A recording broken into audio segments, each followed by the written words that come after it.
Albert Awol, the voice of the jungle, broadcasting on the DVC to all points unknown. If you're within the sound of my voice, you're listening to Welcome Home Podcast on the DVC.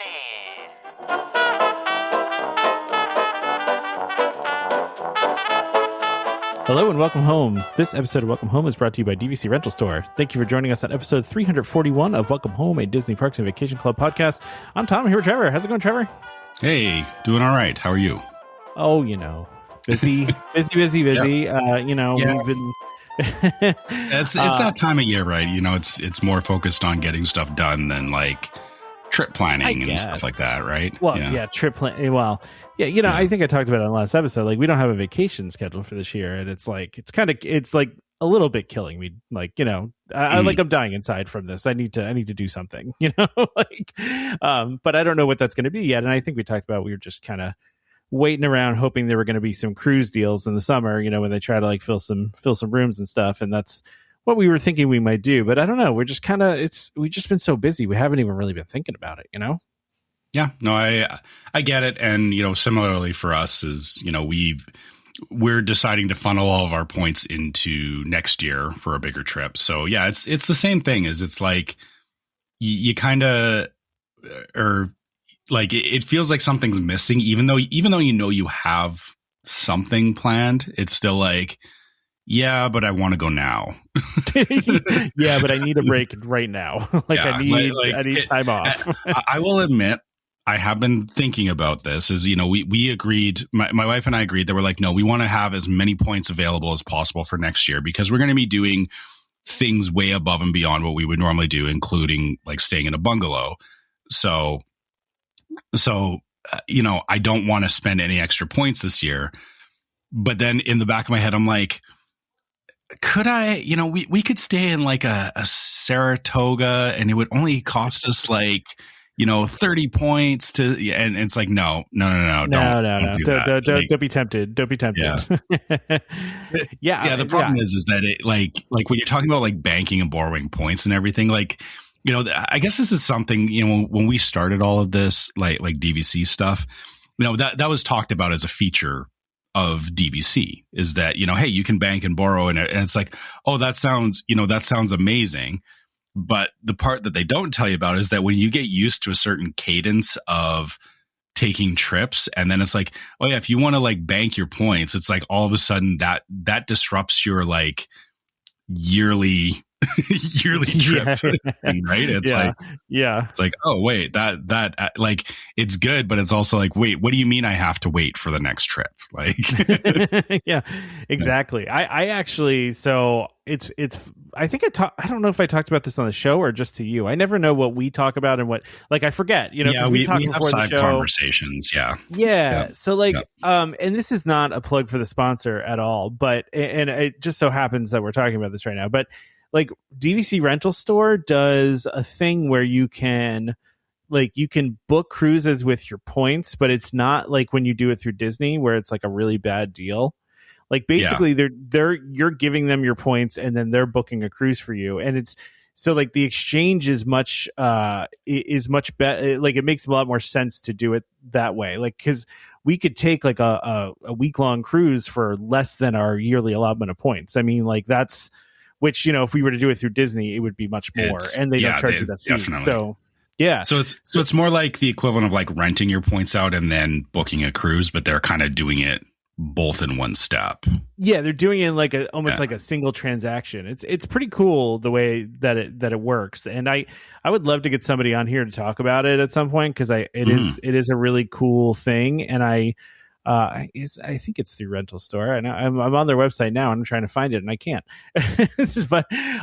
But no, there's I was looking into it, and I was like, oh, it's a swap. Yeah, so it's swaps, right? So they do Disney cruise swaps, and so like an example is like you can do a 7-night Eastern Caribbean cruise for a family of 4 for 583 points, where it would cost you 754 points with booking with Disney. Like you end up saving like a lot of points doing it that way, right? And also, like, I mean, that's for a family of 4. For 2 adults, if it was just me and my wife, we could do a veranda room for 241 points for a 5-night cruise. I mean, that's like I said, that's we'd still have points left over after that.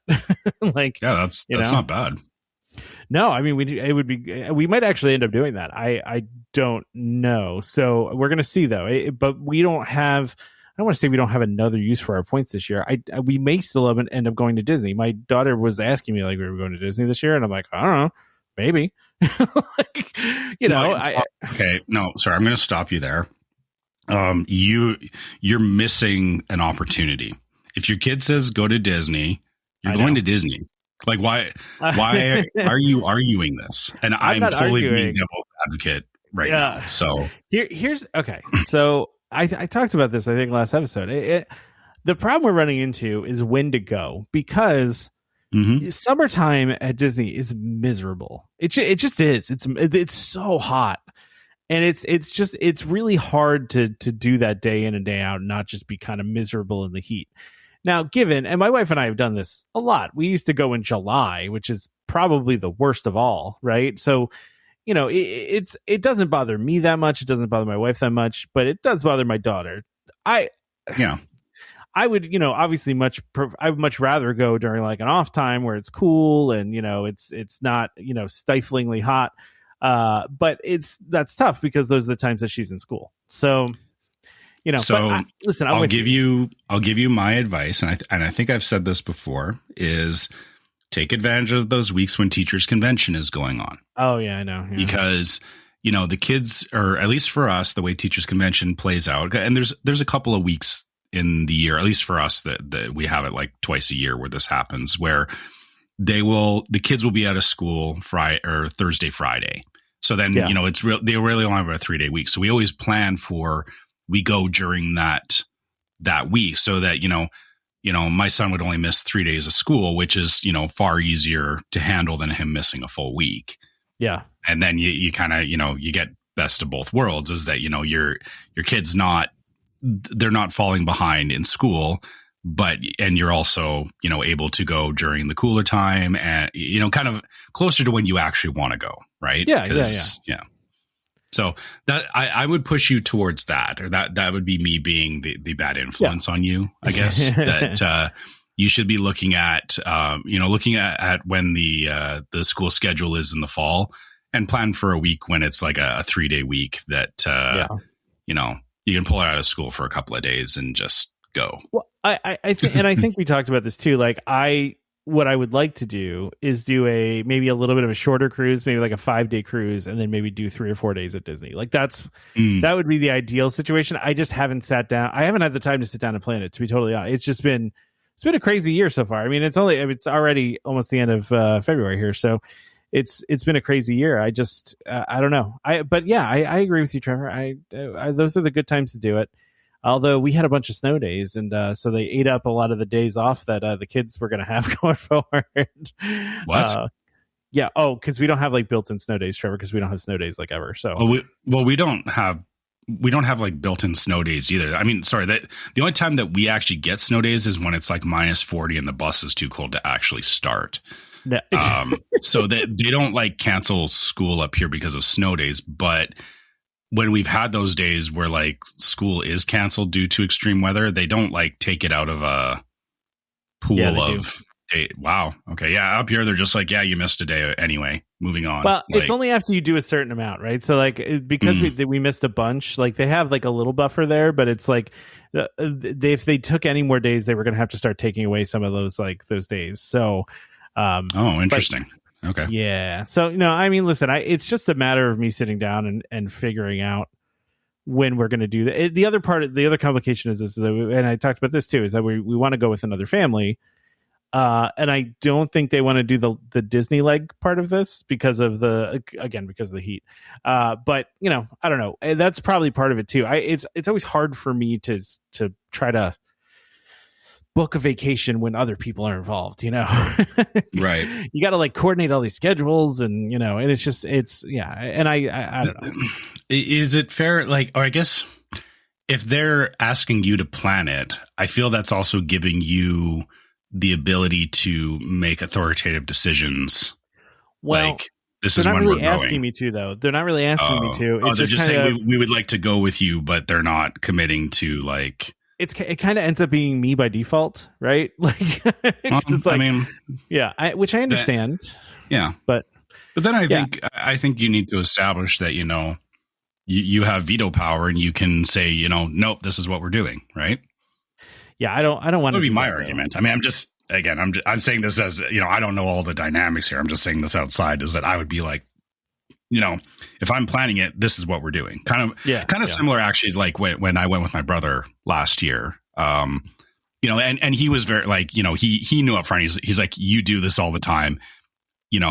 I'm relinquishing control of the planning of this to you. And I basically said to him, okay, this is what we're doing. And he was like, all right, fine. But again, a little different because it was only two of us. And he knew that, trying to argue planning with me wasn't going to go very far because I had far more information than he did at that point. No, I understand that. I just don't like being the person that's doing this. Like being the person planning or the person telling other people what to do. I feel like there's like a lot of pressure when you do that, because it's people like I want to make sure that everybody has a good time, and like it feels like it's like it's on me if they don't. You know what I mean? True. Sorry, That's true in the sense it's in my that head. No, it's in my own head. Yes, I get that, but this was something that I learned both with my son and when I went with my brother, because I had this conversation with my son the last time that we went.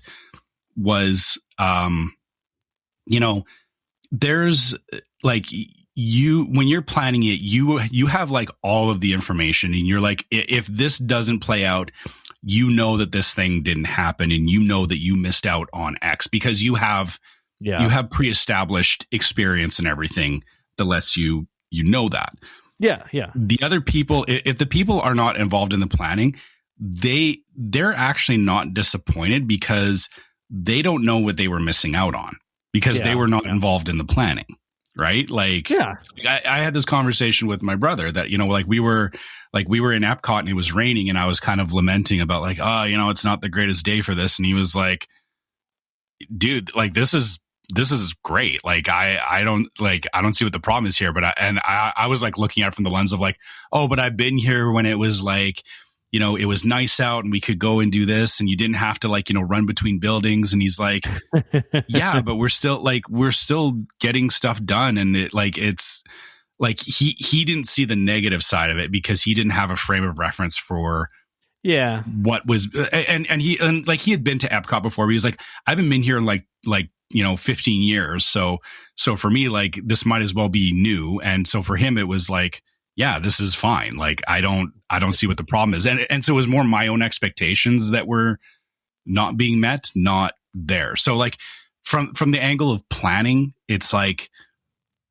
I think the only one that's actually really disappointed is the person who's doing the planning. Yeah. Right. Yeah. So just something to keep in mind. It's, it's a little bit of an interesting thought exercise when you are the one who's having to plan a vacation, right? So I just don't like being that person anymore.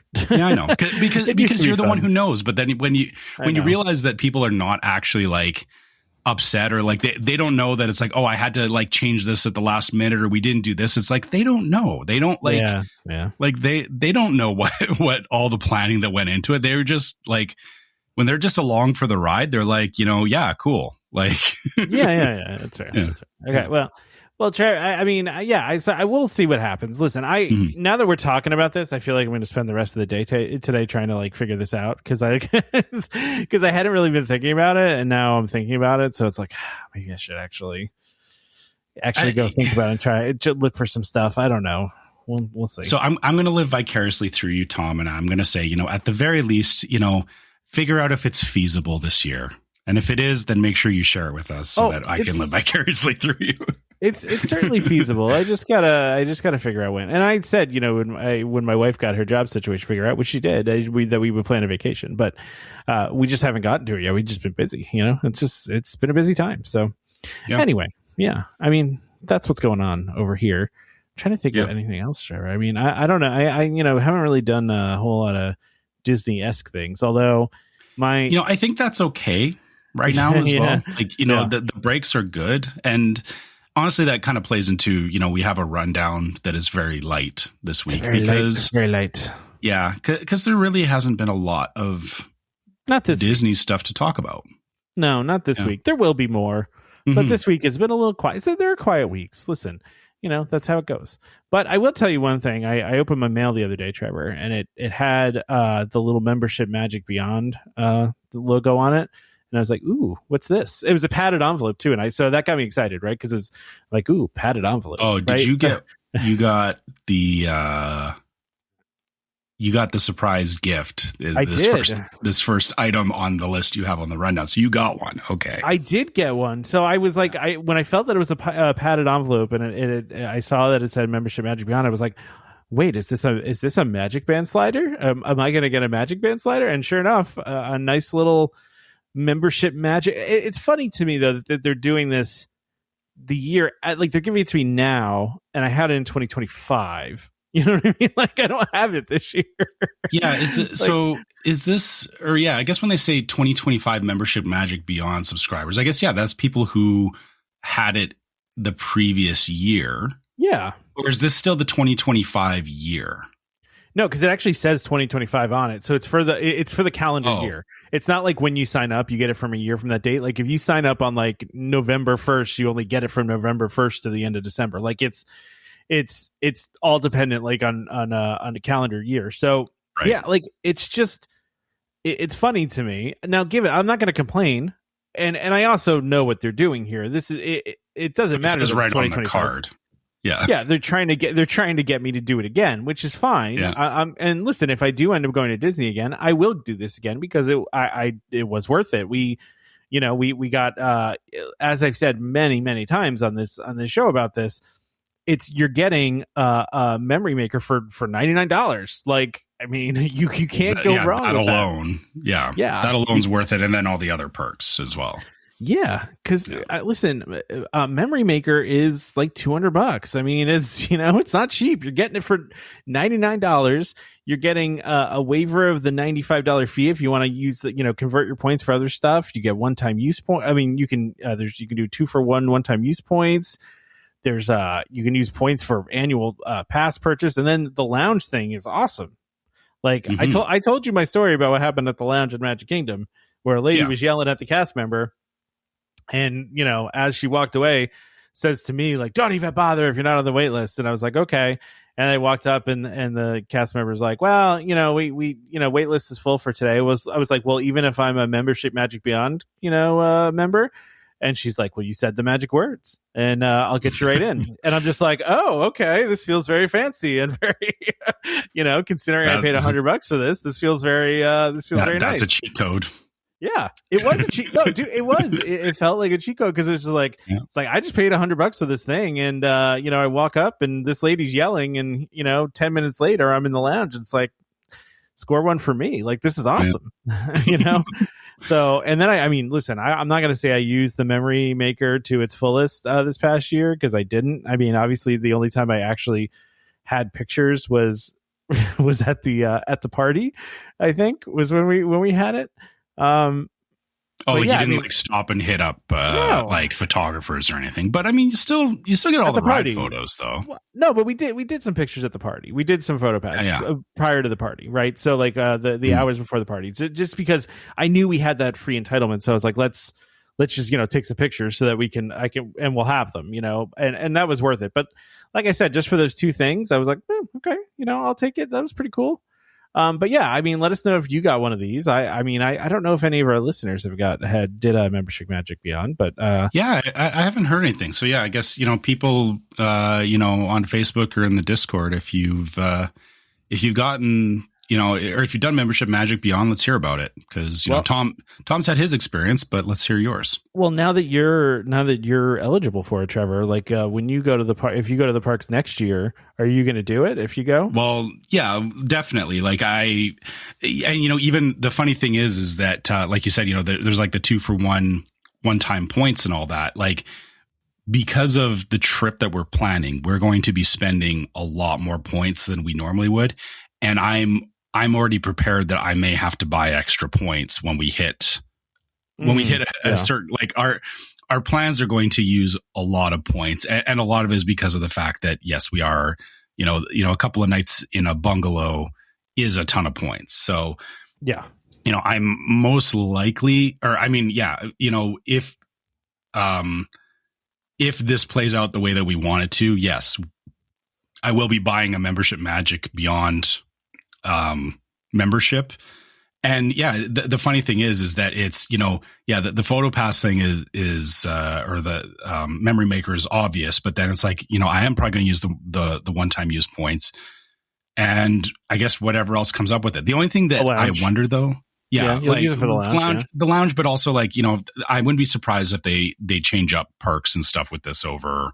Oh yeah, over time. I'm not assuming that what they're going to offer for 2026 is going to be the same as what they offer for 2027. Yeah, it's a good assumption. So that's part of it too, is that I need to actually see what comes of it in 2027, and that'll right now it's like it's an obvious like, I don't see why I wouldn't get it at this point, but unless they suddenly like drastically change it and it's I don't know, like you can only get like 1 day of memory maker, and like it would have to be pretty insane, right? Like the changes to it. So, I mean, it's funny that I will say, the fact that they gave out a slider is an interesting choice, because I can't recall seeing any sliders for like a couple of years now, right? Like specifically MagicBand stuff, because it seemed like for a long time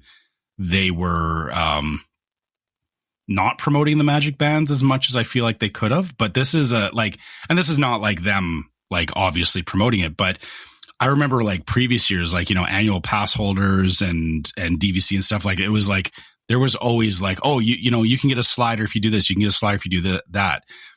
I haven't seen that a lot in the last year or so. So I'm kind of surprised that they like, I actually thought when I first opened this, I thought it was a pin. And then when I found out it was a slider, I was like, oh, that's interesting. Yeah. I remember a couple of years ago, they gave out the ones that just said like DVC member. I think they were giving them out at the parks, because I think I got one. I don't remember if they mailed it or not though. They might have, but I seem to remember getting one.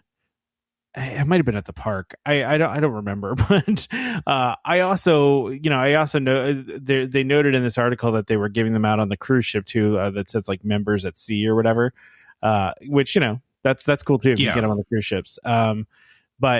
But yeah, you're right. They're not. They haven't been as big of a thing, because we had ones for annual pass in the past, so I think we still have our pass holder ones, and I have a couple of pass holder ones too. So and we still have our DVC member ones too. So I like the sliders. I always think it's kind of cool to do that. Although I don't know about you. This is something that drives me crazy. I can never find our Magic Bands. They're always like scattered all over the house in different places, and we have a lot of them. I mean, right. Especially when you remember when Magic Bands first started, and I've told this on the podcast before. My wife and I were part of the beta test for that, right? So like we were the early testers in the parks for that. We were selected for it, and we got to go and do it. So you still have like version 1 Magic Bands? Very much early version. We had those, and from then on for a while, until COVID, they were giving out free Magic Bands every time you booked a trip. Period. Mm-hmm. Right? Like you were getting free Magic Bands every single trip, and so we would just always get new Magic Bands. Why not? Right? And then of course we would just buy some too. Like I have a Vacation Club one. My wife's there's always the nice ones. So there's the basic ones that you get, and you're like, I got these. They're good to have as a if I lose a Magic Band or as a backup. But then you always want to buy a nice one for yourself, right? Exactly. So, you got to buy like one of those limited edition ones. Like I got one on the Treasure too. That was pretty cool. But like there's so many of them, and they're just scattered everywhere in my house. Like I need a one stop shop for my Magic Bands, because like I don't know where all of them are. And then every time, like right before we go on vacation, I'd say to my wife, I'm like, where are the Magic Bands? She's like, I don't know. Because you know what happens is, Trevor, and you don't have this problem as much, right? Because you fly in. But when we drive, after we leave the park for the last time, we take our Magic Bands off, and we tend to just kind of put them in like the middle console of the car. Oh, yeah. And we just forget that they're there. They just end up sitting there for until the next time we go to Disney, and then we're like, I think they're in the middle console, and then we find them, But yeah, we don't have that problem. So I know where all my Magic Bands are, and there's 3 spots in the house that my Magic Bands exist. You are far more organized than I am, my friend. well, but okay. So just to counter your point of losing Magic Bands everywhere. So I have our day travel pack for when we travel by air to Orlando. I have 3 Magic Bands in a bag inside of that day pack, because that's always when we get there, making sure that, when we get off the bus, not when we get off the bus, but like even previously when it used to be the Magical Express, we made sure that we had a Magic Band so we could scan in on the Magical Express. But I still keep those, like it's those same Magic Bands. So when we get off the bus at the Polynesian, we could just immediately go to our room. Same as you, though. We got a bunch of extra ones over the years because we were always getting them with every trip that we booked. Those are all in a bag that there's actually, sorry, I guess, so the majority of them are in a bag. And then the ones that we actually want to take with us, like before a trip, I'll go through the bag and I'll be like, which ones do you want to take? Right. And I'll say to my wife, like, do you want, like, you have this like specific red one that you got. There's like a one with Walt on it that you have. And so she'll pick out like 3 or 4 that she wants to take with her. And those get added to the, to our travel bag. And then, so outside of that, the only other place that I know that there's a Magic Band in the house is that we, I think you remember years ago, we bought it looks like the scanner at or the touch point when you go into the parks. Yeah, I remember that. Yeah. So we have a Magic Band nearby to that because it's sitting on a shelf, and occasionally, like everyone in my family does this, is we occasionally walk by and we just scan it for the sake of hearing the. Oh, I would do that too. Yeah, I just do it randomly. Yeah, because usually the funny thing about it is that most of the time it does like the standard notification, but every once in a while you get the purple welcome home notification. So we're always like scanning it, like who's going to get lucky to get the purple one, right? My wife gets mad every time we go to the parks because for some reason only my Magic Bands do the welcome home. Maybe, I don't know if I'm like the primary member or something, but like only mine says welcome home and hers does it. And I was like, I'm sorry, I don't know what to tell you. Like, that's to do with how they have your account configured, because it has to be. Yeah. Because mine and my wife's, because we're both on our deed and we're both listed as members, we both get the purple scan in. So By the way, I had to pull this up while you were talking. I have 11 active Magic Bands, which isn't that much. Some of them I have a bunch that are deactivated. So there are like I think that's less than me at this point, because I'm pretty sure I have more than 11, just again because of how we acquired them over the years. Well, like I said, I have a bunch of inactive ones though too, because I've got the really, really old ones. So but yeah, I thought I had more than that. I'm surprised I don't have more than that. Now, given most of these are probably just like missing or got thrown away or got lost, or I don't know. Although it's funny, it still says Disney pass holder on here. I haven't been a pass holder in years. It's funny it says affiliation Disney pass holder. It doesn't even say affiliation DVC, just pass holder. All right, maybe. Okay, whatever. Don't argue it. Yeah, I mean, okay, that's cool. Up for them to fix. I actually think the last time we were there, they gave us a pass holder discount, and I looked at it because I was looking, like you have to pull up the thing now on your phone, and they look at the little indicator. Yeah. And for some reason, my indicator still says that I'm a pass holder, and I'm like, I don't know. Mine does too, but it says DVC and pass holder, and I've looked at, like, I've actually tried to like grab a new card off of the site and put it in. Still says the same thing, but I don't think it matters, because I honestly don't know how much different the DVC and the pass holder discount is at this point. I don't think there is any difference. Is there? It's the same. No, it's usually the same. I don't know. I don't think it's any different. So yeah. So anyway, the other thing I wanted to talk about, Trevor, only because it's funny, right? We've been talking about like the mysterious work they're doing on the facade of the Haunted Mansion. Yep. And someone pointed this out on Discord. I think it was Chris, maybe. I'm sorry I if thought I'm it was misattributing. Dan Or Jason. One of the, hey guys. one of you guys. Okay, one of you guys alerted us to this, and made me really laugh. So they have the whole of the Haunted Mansion, the whole facade now is got the scrim around it, right? And when they first started this work, it was just like that general green scrim that they put up sometimes. But now it's like a printout of the exterior of the Haunted Mansion, which, listen, I think the green part would be terrible, and this is only slightly less terrible. Right? Like, because I understand why they're doing it, but I also am just like, I don't know. Is it really that much better?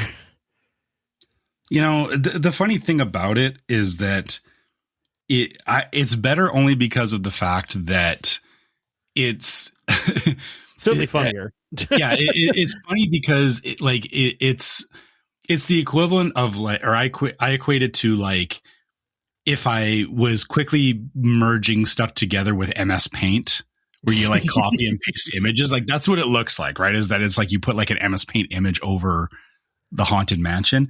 But the funny thing is that it at least gives an accurate representation of what's there.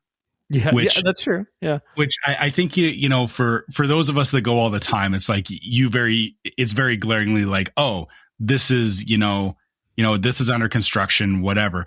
Somebody who is new to Disney, or maybe that like this hasn't, or they don't go often or at all. If it was just a green scrim, there would be a lot of like, what is this? What am I doing here?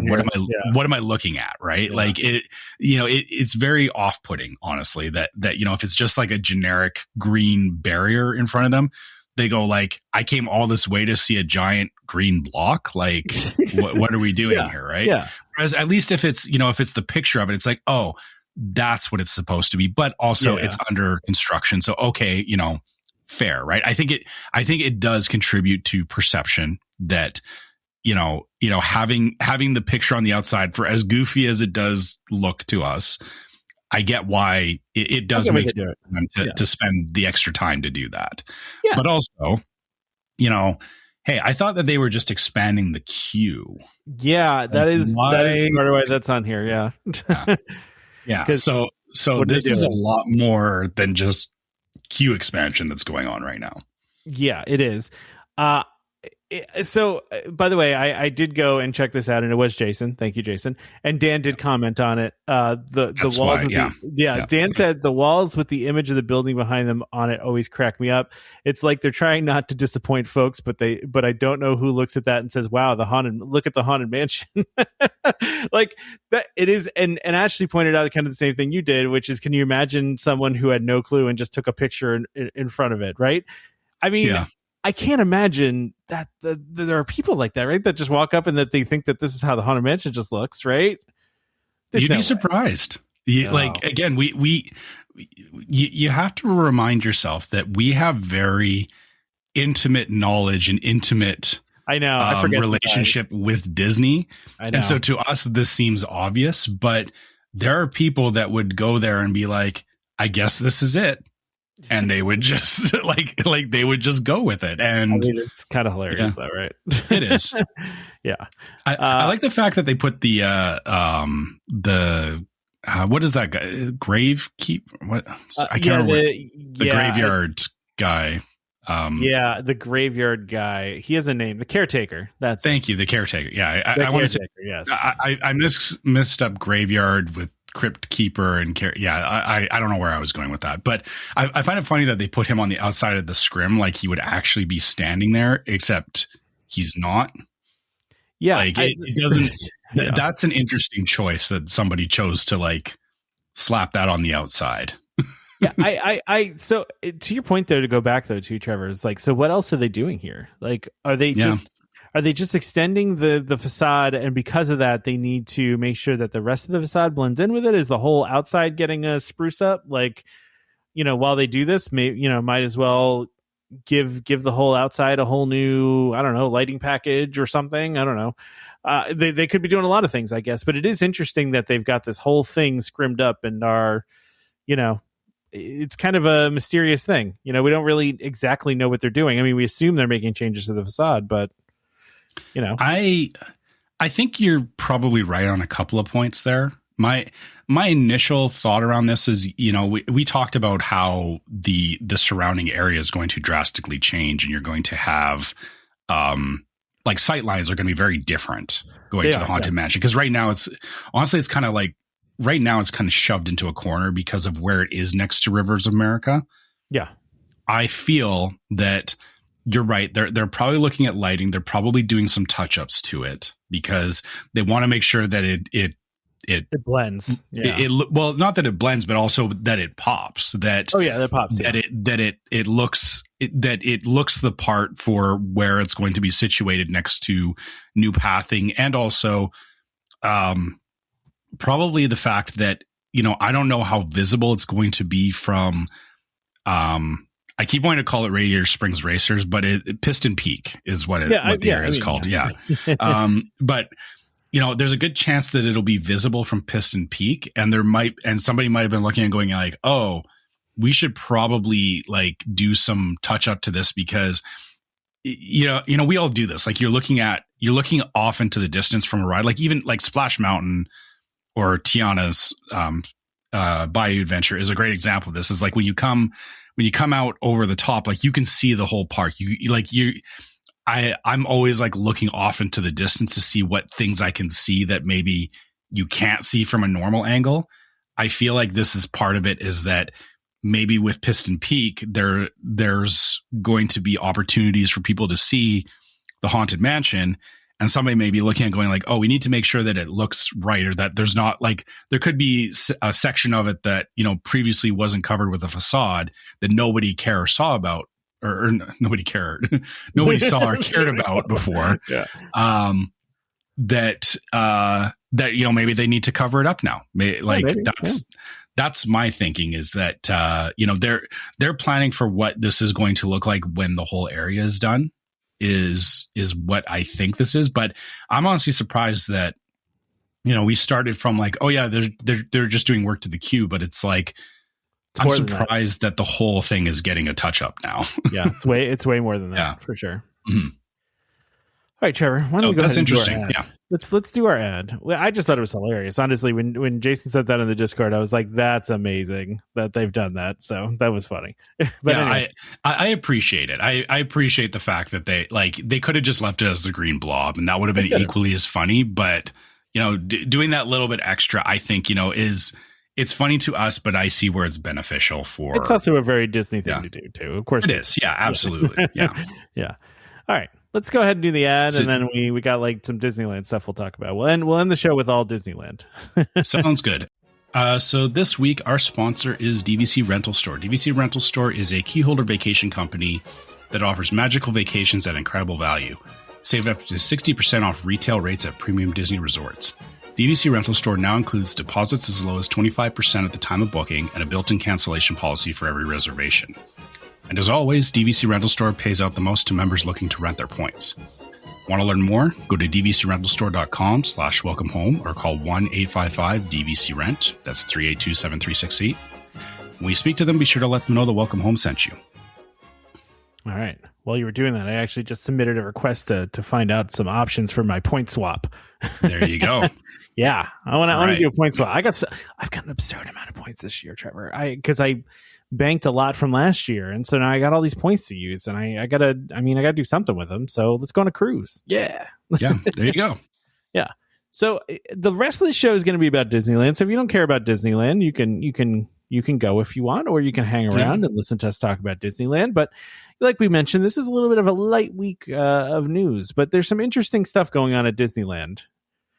Yeah. And one of the first things we have on here, it's being reported that Disneyland has a new focus, essentially, that is to bring younger families into the parks. And we all know that Disneyland features more of a local guest population, right?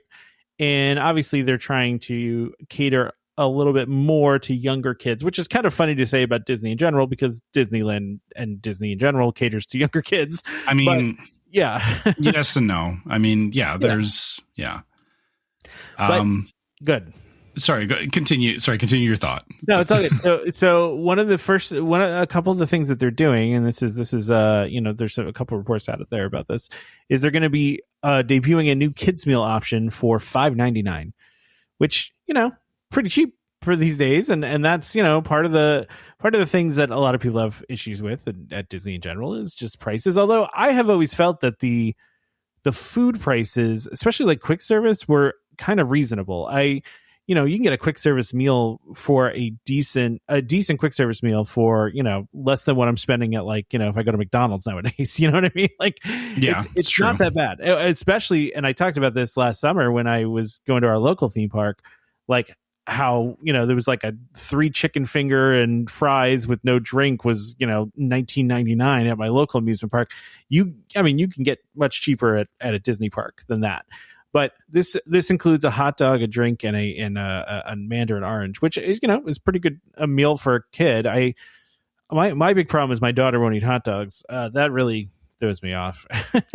Yeah, I mean, fair. Like, not every kid likes hot dogs, either, but too.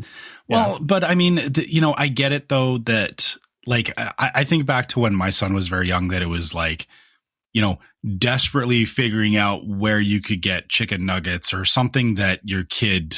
Which is essentially everywhere at Disney, though, right? Yeah.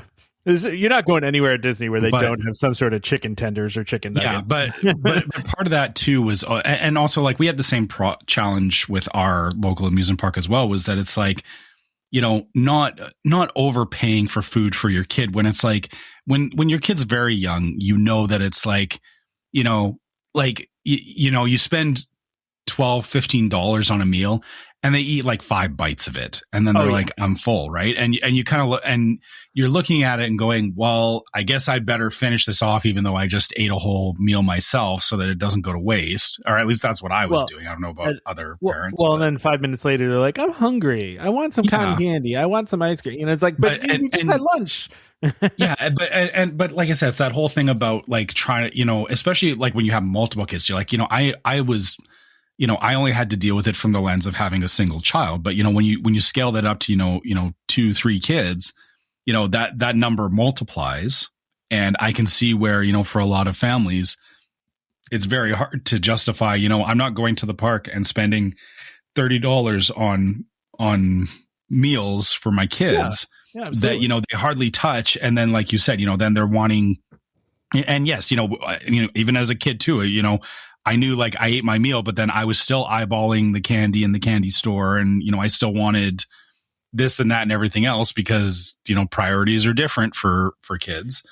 But, the fact that they're offering an affordable option, which like you said, it's not going to work for everybody, but, hey, at the very least, getting a basic hot dog and a drink and an orange, fruit, that's, for a lot of kids, that's enough. And it's enough that you can like, get past mealtime and, honestly save a lot of crash outs that happen with kids because we had this too, where it was, we were finding stuff for our kid and he would eat some of it, but then he also like, even like the like chicken strips, the problem I had with the chicken strips was they're seasoned, and for a young kid, the seasoning is sometimes a little too much.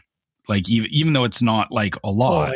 Oh, I know all about that, my friend. Yeah, right. Yeah, exactly. Like, kids are, they're more sensitive to that kind of stuff. So it's like, my kid there was a point where we were in Disneyland and he was eating, but he was unhappy because, we were trying to find stuff for him, but it was like the chicken strips weren't doing it. So, if we just had a hot dog, like that would have been like, great, here, eat a hot dog, like you're good. So I see where this is a good, this is a good thing. And, yes, like the whole comment about, well, it's not, hot dogs aren't the most healthy thing, I'm sorry, whatever you're feeding your kid is what you're feeding your kid. And you're in a theme park, like don't, don't be going for like, if you're telling me that you're going to eat 100% healthy in a theme park, you're lying. Like, oh, don't. No. We don't really. I was not trying to say that I would not feed it to. If my daughter would eat a hot dog, she, we'd give her a hot dog, but she won't. But I'm saying this as a general thing that, a lot of people try and go like, oh, yes, rightfully so. Yes, there should be healthy options, but it's like, you're at a theme park with your kids. They're hungry. Just live a little. Feed them. Like, live a little. Trust me. This is a challenge for us all the time because we don't have any rules on vacation. It's like, we normally wouldn't let her eat this, and this, but you know what? We're on vacation. Have a pretzel. Have an ice cream. Like this is what vacation is for. Yeah. But so in addition to that, there also, of course, the Bluey thing that's going to be happening. And this is actually what prompted my daughter to say, so when are we going? Because, and this is at Disneyland, but, the Disney World one is also opening this summer. And I after I told my daughter about it, she's like, so when are we going? Because my daughter is obsessed with, she loves Bluey. I mean, listen, we love Bluey. I mean, don't get me wrong. We love Bluey is great. So, and it's just one of those things that has been, lasting. But the other part too is that they were they also were going to close Monsters Inc. Mike and Sully to the Rescue this year, but it was supposed to actually close soon here, but they just announced that they're going to push it to next year. So yeah. So I like the fact that they're putting that under. Or okay, sorry, I'm going to break down this article and what they're saying here. Yeah. That, Disney is going, hey, we're making this more family accessible. We're going to keep Monsters Inc. around because, young kids like it, which is fair. However, there is an undertone to that said, the Avatar land that they were planning. Kid friendly. Yeah. One, it's not going to be kid friendly. Two, I wouldn't be surprised if they're shifting gears on the Avatar land because this does also play back into. I'm sure you didn't put it on the rundown because I guess it wasn't really news, but Josh D'Amaro, now that he's the CEO, has told Imagineers to go back to the drawing board on Villains Land. Now, given that's a rumor, right? We can't. Yeah. Sorry. Yeah, you're right. Yeah, it's a rumor. But I've been seeing it a lot on various sites and stuff talking about hey, there has been a push for more creativity and kind of like it sounded like they had a plan for it, but it probably wasn't up to the level that Josh, I think, is expecting because being that Josh used to run the parks, he knows very intimately what kind of stuff should be there. And also the fact that, I'm sure I know he's been to Epic Universe. So I know he's looked at like, hey, here's like the bar for, what kind of stuff you can do in a park. And I have to wonder if, it's interesting that, the rumors about Villains Land and then them delaying closing down Monsters Inc., thereby delaying the Avatar stuff. Yeah. If that doesn't come back to, hey, we got to step up our game a little bit with how we're doing stuff in the parks, right? Well, I also think the expectations for Villains Land are sky high, right? Like they are. Oh yeah, they'll never be met. Yeah, and they're never going to be met. And the funny thing about Villains, and this has been talked about a bunch. The whole Villains Land thing was like a thing on the internet for a long time, saying like this was a canceled Disneyland, but it wasn't. Like it was a piece of fan art that somebody made, and it wasn't that. Now they had planned to make a fantasy kind of kingdom in Animal Kingdom, and that didn't happen. But like a whole Villains Land was not really a thing and it got all over the internet, and everyone talked about the canceled Disneyland, whatever. So people are like really pumped for it, right? And it's going to be hard to meet that expectation. But at the same time, if you're looking at the plans and you're thinking to yourself, this isn't big enough. We need to be more ambitious, more bold, spend more money, make this bigger, bolder, because it's not going to, you're going to try to meet those expectations however you can, as high. You're going to try to, you don't want to be way below the expectations, but if you almost meet them, even though they're super high, you're going to be okay. But Yeah. I mean, if it was going to be this kind of, where they didn't spend a lot, and I forget who shared it, but I kind of said this where, I don't feel like, I feel like Disney gets a little bit of a bad rap on this because they do spend a lot of money on some lands and then don't spend as much on others, right? So like, I mean, Galaxy's Edge cost $1 billion in both of the parks. I mean, that was a lot of money they spent on that. But then Toy Story Land was much cheaper, and Galaxy's Edge didn't even quite meet the expentations either. That was impossible, though. They were never going to meet those expectations. Well, Star Wars yes and no, but with the most recent changes to it, where they stopped trying to force the final trilogy narrative to it, they made some mistakes with how they framed it, I think is how that came about. And I think, again, this, I know this started from talking about $5 hot dogs, but, the interesting thing though, is that, like I said, the Avatar stuff in Disneyland and the villain stuff and also Monsters Inc. in Disney World, I think, for as much, just because they spent a bunch of money on Galaxy's Edge doesn't mean it was spent well. It doesn't mean it was spent, to your point about, making sure that it has that wow factor to it. I think Galaxy's Edge, I think they had a lot of good intent with it, but there's this weird balancing act where it's not, it's not just about throwing money at the problem. It's about making sure they actually have people looking at it from an angle of,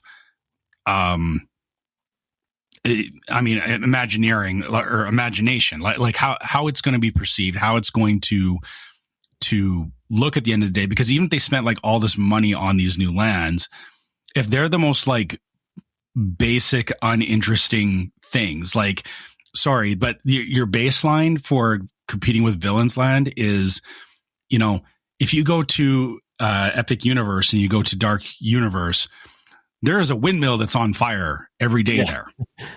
You're competing with a windmill that's on fire every day, Disney. Sure. Yeah. That's I mean, it's hard to compete with. I assume Villains Land will have lots of fire. Well, but that's the thing, is maybe that maybe they're realizing that they are missing on some aspects of it, right? I don't know. It's funny to me you're so down on Galaxy's Edge, because I understand the Galaxy's Edge, but I think it's an incredibly well themed land. Galaxy's Edge well for done. me. Okay, you know what? The thing about Galaxy's Edge for me is it's a great set piece. It looks great just as a static set piece. There is zero kinetic energy there. Yeah, that's my issue with it. When you go look at the new lands in Epic Universe, and sorry, I am comparing everything to Epic Universe because that's where the bar has been set for me, because I've experienced it. The kinetic energy is insane. There's always something moving. There's always something happening. And it's not like, it doesn't have to be big stuff, but just thinking back about it, in Burke, there's little animated robotic dragons everywhere. There's the roller coaster flying through the middle of the land. In the Harry Potter area, that there's shops that have magical things going on with them. There's street performers. There's all that kind of stuff. Galaxy's Edge, what do you have? See, if you go into the shops and stuff, though, there's a lot of that kinetic energy going on. But when you're walking around, but hold on, when you're walking around though, what do you have? Yeah, stormtroopers. I've been accosted by stormtroopers a couple times. Chewbacca's walking around sometimes. But again, the problem is that those things, they haven't been enough. I don't think because the times that we've been to Galaxy's Edge, I've not seen the stormtroopers walking around. It's kind of you have to hang around there long enough for something to happen. But then even outside of that, hanging out by the Millennium Falcon, there's occasionally noises and stuff, but there's nothing happening. There's nothing to draw your eye to. There's nothing to draw your attention to. And that's really, I think, what I hate on the most with Galaxy's Edge is that, yes, they put a lot of effort into it and it looks the part, but they didn't quite go far enough with making it feel like it's alive. Okay. That's my take on it. And yes, I know what you're saying. I know that yes, there is, everyone has their perspective on it. I just think that, I think Disney has seen what, other parks have done. And I think they're rethinking that, hey, you can't just build the set and say, come stand on the set. Like it has to have a certain amount of energy to it. And I have to wonder if they didn't account for having that energy. Yeah. I mean, I don't know. Every time I've gone into Galaxy's Edge, I've seen there's been characters all over the place and things going. Like it's almost too much going on. But I don't know. Maybe I just have gone in good times and seen that, because I've always seen stormtroopers. I've seen Rey. I saw R2-D2 floating around one time. Like I said, I've not seen any of that in person. That's crazy. Okay, the only time you need to give it another shot. You need to give it another shot. The only time actually that we had a run-in with stormtroopers was actually at Launch Bay. Oh, really? Yeah. Yeah, so that, like, I guess that's my personal experience, right? I think we need to go again, because I've seen tons of people like characters walking around there and things going on, especially if you like walk into like the droid building place. Like there's all sorts of cool stuff going on in there, and some of the shops, and like there's I forget what the animal is that's by the water fountain. That's like, when you go to drink from the water fountain, he's in the pipe there looking at you. It's like there's a lot of that cool stuff. It's just I get what you're saying though. Maybe you just I guess or the hard part for me is after going to Super Nintendo World. Well, like, everything's moving there, right? Yeah, getting hit over the head with like you can't turn your head without like seeing something flipping or moving or whatever. Like that works. It doesn't feel though. You wouldn't want Galaxy's Edge to have like everything. Like you wouldn't have that much movement in Galaxy's Edge. No, you're right. But like I said, I think it's like I said. I think maybe the problem is that it does lean heavily on the street performer aspect of it, which I do. I appreciate that it's there, and I appreciate that they have wandering characters, but the problem with that is that it's a timing thing too, that if you're not there at the right time, that like it's all or nothing, right? Yeah. So I know, sorry, that this went way down a rabbit hole about, I don't even know what we're talking about anymore. Park design. We were talking about, okay, back to the point of, yes, they're doing things to attract younger kids to these parks, but also I think that's also being veiled as a means of buying themselves some time to rethink some of the things they have planned for Disneyland as well. So that's what I take out of this article. And you can, I'll leave my tinfoil hat on, and that's fine. But that's what I think. I think it's a little more. They're trying to pull more locals in because they're not getting as many international guests. I just read an article about that. That is a challenge too right now. Is that international travel is a hard thing for people going to Disney at the moment. Or rather, a lot of people are looking at the international Disney parks, so like Paris and Tokyo, because The other thing they're doing, and I don't want to get deep into this one, but they've been trying to make their attractions more reliable and have more people riding. What were you laughing about? The way that this article, the way this is worded is incredibly bad. Bad. Yeah. It makes it sound like they added 1.5 million rides. Can you read it verbatim just so that people can understand what we're Disneyland boasts 1.5 million more rides in 2025. Like, I don't even need to read the whole thing. Just the idea of the 1.5 million more rides. When I first read that, I was like, that's a lot of rides to add to the park. That's not what they do. You better get busy. That's not what they're saying. Obviously, they're trying to put more money into maintenance and to reduce breakdowns and to make the capacity better, by having, and I don't know if people actually know this, and really only if you're like a nerd like me about these things would you know about it, but like Disney operates in different capacities depending on the day, right? So like they can, when they're super busy, they will run more trains or more cars, and will fill things more than other days when they're less busy. Like, and so that's, something that they do. This, there's things also too here like Mickey. So they're talking about they are running 4 trains simultaneously at Disneyland Railroad, right? Which is basically, so you pretty much never have to wait essentially, and they're getting more people to go around. But one of the things they mentioned here too is that in Incredicoaster and Mickey and Minnie's Runaway Railway, they don't let you have phones, because they mention it. The nerdy part of me makes it. I love this. 13% of all downtime is caused by guest behavior, such as dropping phones or jumping out of ride vehicles and stuff like that. So a lot of the time when you're stopped on a ride, it's because a guest did something that they shouldn't have done. And we experienced this on Mickey and Minnie's Runaway Railway specifically, because somebody had dropped something on the ride path and that had caused a stoppage, right? And they actually yelled at that person over the loudspeaker, like to stop dropping things. And so that's something people don't realize, I think, is that those kinds of things happen. So but the quote here is that we know being able to enjoy more attractions in a day plays a big role in how guests feel about their visit. Work behind the scenes to care for our attractions is one of the most important ways we can invest in making the guest experience the best it can be.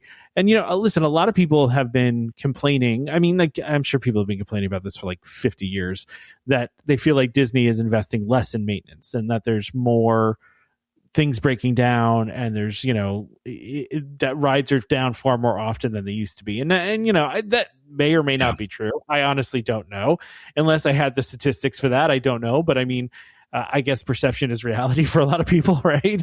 So if the perception is that they're down a lot more, I mean, that could be true, and it's actually good to kind of see this kind of change. And you notice we're seeing these kinds of things, as Josh is getting ready to take the chair, they're starting to do some other things operationally, to make some different improvements. This is why I think he's going to be a huge positive for the parks, because I think these kinds of things are things that he's going to prioritize, especially at Disneyland and Disney World. Yeah, this very much sounds like something that Josh had on his, like, I want to do this, or I've wanted to do this for a while, but he didn't have the ability to push it through. Whereas now, as the CEO, it's not that he gets carte blanche to just do whatever he wants, but he can definitely, course correct and push things into directions that he wants to see far more now in that position. And part of it, like, I get the whole thing. Like, I immediately when I was reading this about ride availability and all that, the obvious one for me at Disneyland has always been Indiana Jones, because like I've seen, like, in the amount of times I've been to Disneyland, I've seen Indiana Jones break down so many times that, like, it's and also, like, reading about, like, what it takes, like, and like the same problems you were talking about. So, like, somebody, their hat flies off and, lands on the track, and it, like, it causes like a 30-minute delay because a cast member needs to go through, take the thing off the track. They have to run safety checks. They have to do all this stuff. Yeah. And then also the ride itself having just, a bunch, like there was a bunch of things about it that, were maintained over the years, but just flaws in the ride that it's like, if they fix the flaw, they wouldn't have to keep taking it down for maintenance, right? Yeah. And I think that's what it sounds like they're trying to do here, is that they're fixing things that they also talk about in this article, like adjusting like load times and stuff, is making sure that, like, people getting to the front of the line, that it's like what to do to get into the car. You're not like standing there with your family, like, figuring out positioning in the ride when it's like you should be getting into the car, kind of stuff. Exactly, there's ways for them to help, get people situated and ready to load, which again, that all feeds into, the ride availability, right? Because, if you're spending, I've seen this too many times on Space Mountain, and like Space Mountain in Disneyland is different than Disney World, because it's a side by side in Disneyland, so it's a lot easier. But these families where it's like, it's like the mom and the kid are trying to figure out, and like the mom is like, oh, you stand here, but then like the kid's gonna be behind the mom, and the kid doesn't know how to like get the lap bar, like it's and it's like, you guys and sorry again, this is me as like, a Disney person who's been doing this for years. Is it's like, and really it doesn't just apply to Disney. Like for me, this, I guess, is like anywhere I go, is it's like, instead of being on your phone or like, not paying attention, like when you're getting up to the point of loading a ride, like there Get should ready. like people should be paying attention to like, how did people get onto this ride? Like you can watch like, 5 or 10 people before you get onto the ride, and you can figure out like for your family, like, hey, okay, we're all gonna, these people go in front. We'll line up this way. But, and I get, not everyone has that mindset to do so, but I think Disney's trying their best to help people, like prompt, like, hey, get your party organized, 2 people per cart, go, right? Like it's stuff like that they're trying to improve. I've seen so many people though, like also just like get mad when they like tell them to like move all the way down the row. You know what I mean? Like people are like, oh, why are you making me do that? Like, or why are you asking me to like, get squeeze in here? And it's like, I don't understand why people don't make the connection. Like, oh, they're having me squeeze in so that the wait time is less for everyone. Like, just like you do it for that reason. It's not seeing the bigger picture of it, right? Yes, and I think that's what they're working on here. Is they're trying to improve the overall picture, and they're trying to get it. Some of it is a little bit of compromise. That yes, just sorry, but yelling at people like move down is like you're not. I see where, on the receiving end of that it's not always, it's not the right way to handle it necessarily. But I also get that, after they've told, 30 people the same thing, that, you don't exactly have patience for that one person that's, staring off into the distance when they should be moving down. So the other operational thing that they're improving too is they're getting rid of the park hopping rule, where you have to the 11 a.m. park hopping rule. So where you have to wait till 11. Yeah, I'm surprised that was still in place. I didn't realize that was still a thing at Disney, but I guess initially I was like, okay, what are you doing that you need to park hop before 11 a.m.? But I can see I can see people going and like hitting up like a Haunted Mansion or, going to Incredicoaster and then, going over to or actually even like Radiator Springs Racers. Like maybe you just want to like rope drop something and then you want to hop over to the other place of the day, I would rope drop Radiator Springs Racers and then go back over to Disneyland proper. Like that, that makes sense to me. So, okay.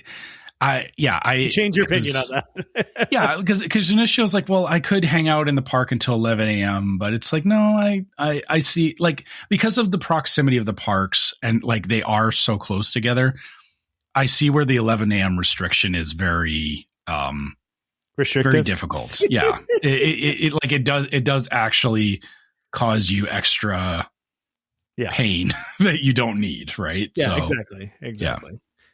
The only other thing I still had on here, Trevor, and I don't know how deeply you want to talk about this, but for the 70th anniversary of Disneyland, their TOPS is coming out with a new set of trading cards. And listen, I liked cards when I was a kid, right? But these are pretty cool. I'm not gonna lie.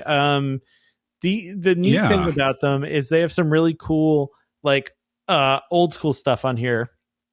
Right, like they have like the monorail, like old concept art and stuff. Yeah, right? Old concept art. They have like the Space Mountain cast member costume like card.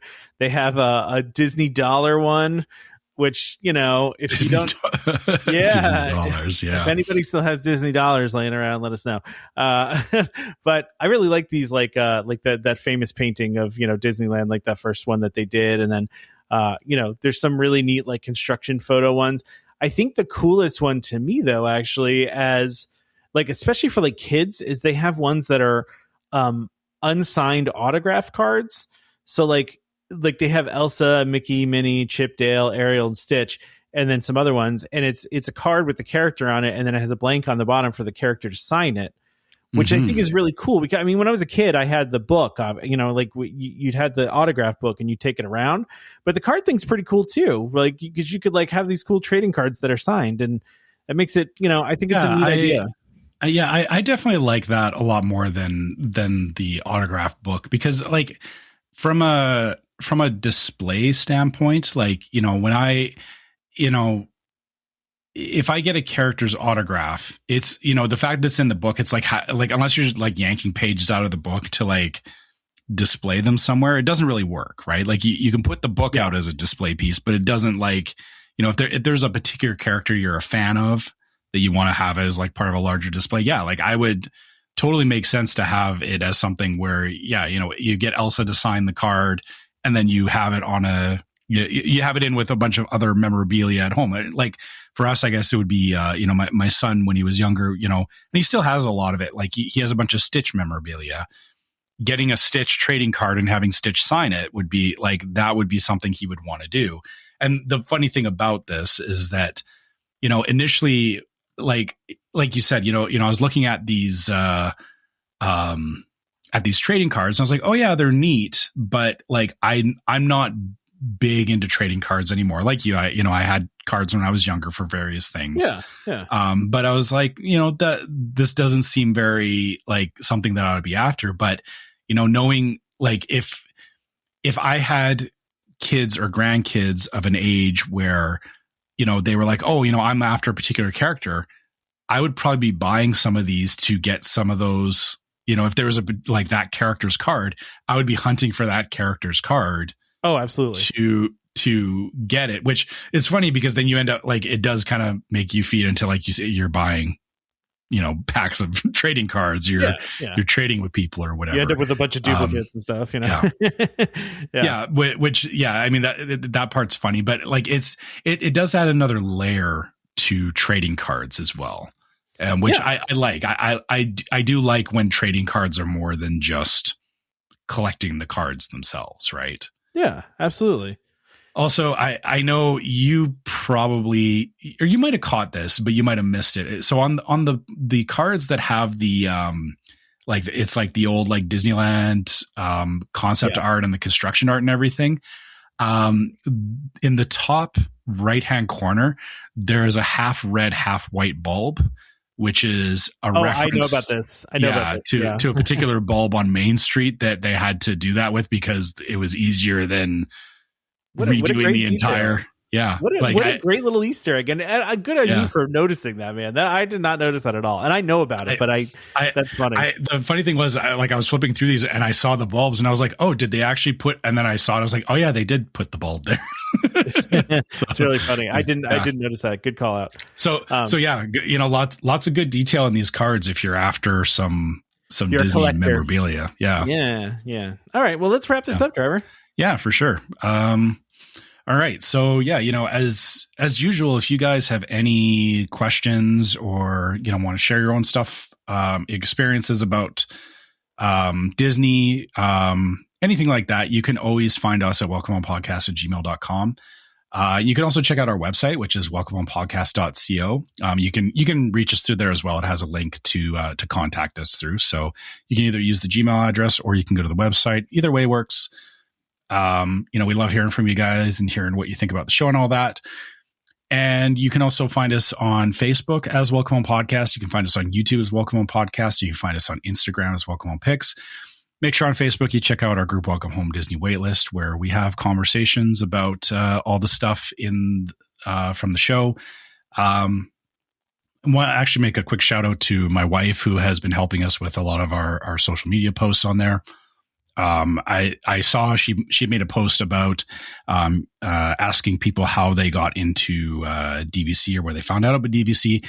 I've seen a bunch of your stories, sharing, that how you guys all found out about DVC or your first memories of it. Very interesting to see that. Love seeing that kind of stuff because it just really reminds me how, it is different for everybody. And it's kind of cool how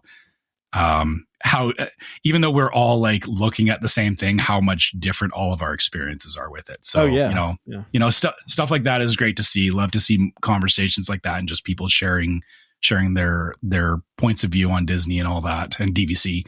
And so, outside of all that, if you want to help support the show, you can go to store.welcomehomepodcast.co.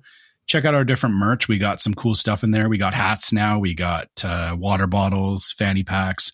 Somebody said they didn't like us calling them fanny packs. There was another name for it, like a waist bag or something like that. They're not called fanny packs? I thought they were called fanny packs. I think I can't remember who said it. It might have been somebody on the Discord said that they didn't like the term fanny packs because it's like a 90s term, but I like it. It's fine. I like it because it is a 90s term.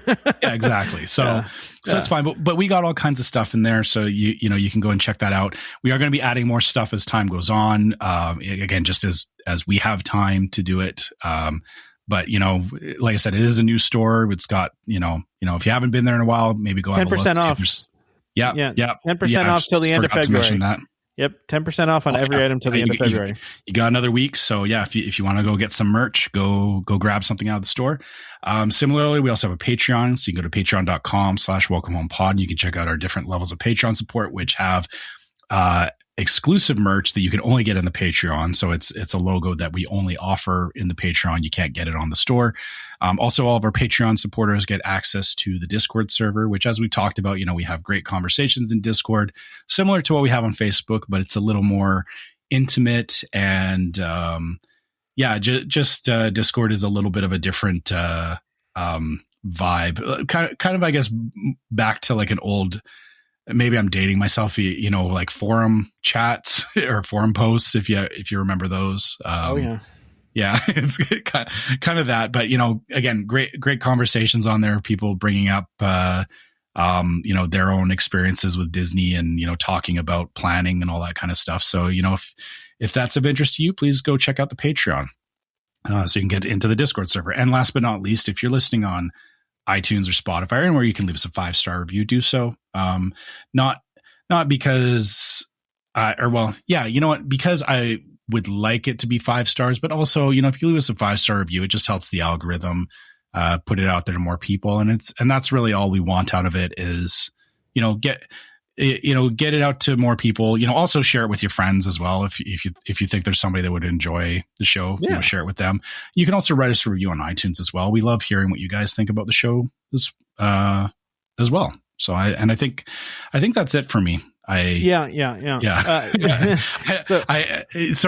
know I've been sick the last couple of weeks, so it's been very like I forget how to do the my brain forgets how to do the wrap up sometimes. I get that. I do want to give a shout out, by the way, to listener Bill, who wrote us an email and shared his Disney account. And Bill is an awesome listener and emails every once in a while to share some of his Disney stuff, and just shared that he's going on the Wonder before 4 days at the villas at the Disneyland villas. So and he also said too, by the way, he said being semi-retired has drawbacks. I no longer bike commute to and from work, so I have less opportunity to listen to your great show, which is very nice of Bill to say. So, and I met Bill at our meetup that we did, and he's a very nice guy. So anyway, enjoy your vacation, Bill. All right. Yes. Enjoy that vacation. Enjoy Disneyland. Enjoy the Wonder. Have fun. The other thing you can do for the show is subscribe to Welcome Home Podcast, so you can be reminded every time we release a new episode. You can find us on Apple Podcasts, Amazon Music, TuneIn, Spotify, YouTube Music, literally any podcast app that's out there. I think we're on iHeartRadio, and you know, there's a whole bunch I didn't list that we're on. There's a million of them, honestly. So just go search. Yeah. What? Sorry, you broke my brain for a second there because you've been saying Stitcher for so long, and I know you took it out because it doesn't exist anymore. But I was waiting for it. And then I was like, wait a minute. But sorry. No joke. We've been doing this for so long, Trevor, that even though it's not there anymore, in my head, I'm just like, don't say Stitcher. Yeah, don't say Stitcher. I swear I almost heard you say it. Like because it's like I don't even really need to read this anymore. We've done it so many times. I have it in my head. But because it's in, I like it. It's just in. And there was also like a nice little like almost cadence rhythm to it, you know? Yeah, there's like a rhythm to it. Yeah. And so like without it there, it feels awkward and wrong. And I feel like I need to change like the order of things. But we need to find another thing. Sorry, I know I completely derailed your closeout, but yeah. Huge thank you to DVC Rental Store for sponsoring this episode, and of course Keyholder Vacations for sponsoring the show. And by the way, we are going to have Danny from DVC Resale Market on in the next week or two here, and we are eventually, hopefully, going to have Dapper Danielle back on again too. So we got some things coming up here. So, sorry, we should probably touch on that real quick. We've been trying to get Dapper Danielle, but it's a matter of scheduling. It's just finding time. She's very busy. We're very busy. Yes, so yes. Exactly. So yeah, we're gonna make it happen, and we're gonna do it on video this time. So that should be a lot more fun. We're gonna do a video episode. We're trying to. Just we don't want to set anybody up that it's 100%. We're really trying our best to get it. Yeah, because I know people. We announced it previously, and we people want to have her back on to talk about the Epcot book, and we want to too. We said we were going to. So also we got a food time we're gonna have coming up here sometime here soon too for the Flower and Garden Festival, since that menu just came out, so keep an eye out for that. But yeah, outside of that, again, thank you to Keyholder Vacations for sponsoring this episode. Join us next time for more Disney Parks discussion. Of course, more DVC talk. We hope to see you all real soon. This is Skipper Albert Awol, the voice of the jungle, signing off from Welcome Home Podcast on the DVC. Do a house when we had a chair, how she can cuddle